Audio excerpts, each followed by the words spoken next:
दोस्तों, बहुत बहुत स्वागत है आपका न्यूज़ टाइम में। दोस्तों, भारत दुनिया में अकेला तो पड़ ही गया है, ये तो आप जानते हैं। आइसोलेट हो गया है, अलग थलग हो गया है। एक देश ऐसा नहीं है यूनाइटेड नेशन में जो भारत के साथ खड़ा हो, जो भारत को सपोर्ट करे।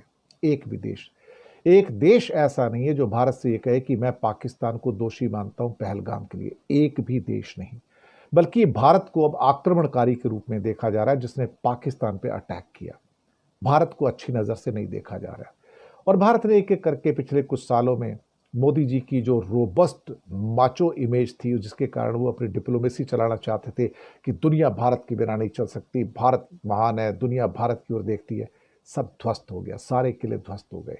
दुनिया भारत के बिना चल सकती है, दुनिया ने बता दिया। ट्रंप तो पहले से नाराज थे, रोज भिगो भिगो के जूते मार रहे हैं हमको, हमें खाने पड़ रहे हैं, रोज जलील करते हैं भारत को एक्चुअली। उसके बाद शी जिनपिंग तो इंडिया के साथ पहले से नहीं थे, वो पाकिस्तान के साथ खड़े थे। ओपनली उन्होंने डिक्लेयर भी कर दिया, टर्की ने भी डिक्लेयर कर दिया। भारत के हमारे अपने पड़ोसी रोटी बेटी के रिश्ते वाले नेपाल, नेपाल ने भारत का साथ नहीं दिया इंडो पाकिस्तान वार के अंदर। भूटान ने साथ नहीं दिया, साहब कोई स्टेटमेंट नहीं है। म्यांमार हमारे साथ नहीं था। बांग्लादेश को हमने दुश्मन बना लिया। श्रीलंका और मालदीव से हमसे छिटक के चले गए। How to make the enemies learn from this government. लेकिन इंडिया का एक बहुत अच्छा दोस्त था साहब पिछले 50-60 सालों से, जो हमेशा यूनाइटेड नेशन सिक्योरिटी काउंसिल में, यूएनओ में इंडिया के लिए ढाल बन के खड़ा रहता था। उसका नाम था रशिया, जो पहले सोवियत संघ के नाम से जाना जाता था। हमेशा भारत की रक्षा करता था। ना जाने कितने मुद्दों पर उन्होंने वीटो भी किया और भारत को बचाया। लेकिन आज रशिया भी दुखी है इंडिया से, क्योंकि मोदी जी ने अपना रुख जो है अमेरिका की ओर मोड़ लिया कि मैं अमेरिका की ओर जाता हूँ, मैं रशिया की मुझे इतनी ज़रूरत नहीं है।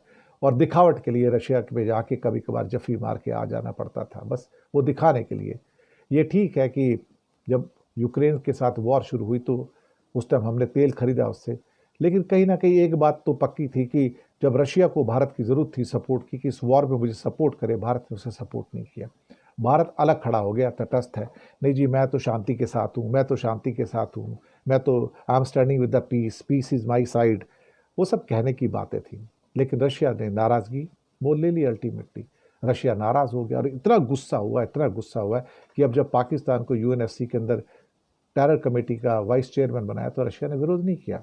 भारत ने 1000 कोशिश कर ली और अल्टीमेटली जितने भी लोन्स मिल रहे थे वर्ल्ड बैंक के, आईएमएफ के, एडीबी के, एआईआईबी के, वो चाइना के सारे लोन मिलते चले गए। कहीं भी रशिया ने पाकिस्तान का विरोध नहीं किया, बल्कि पाकिस्तान के साथ कुछ उन्होंने बिजनेस के कुछ एग्रीमेंट भी कर लिए।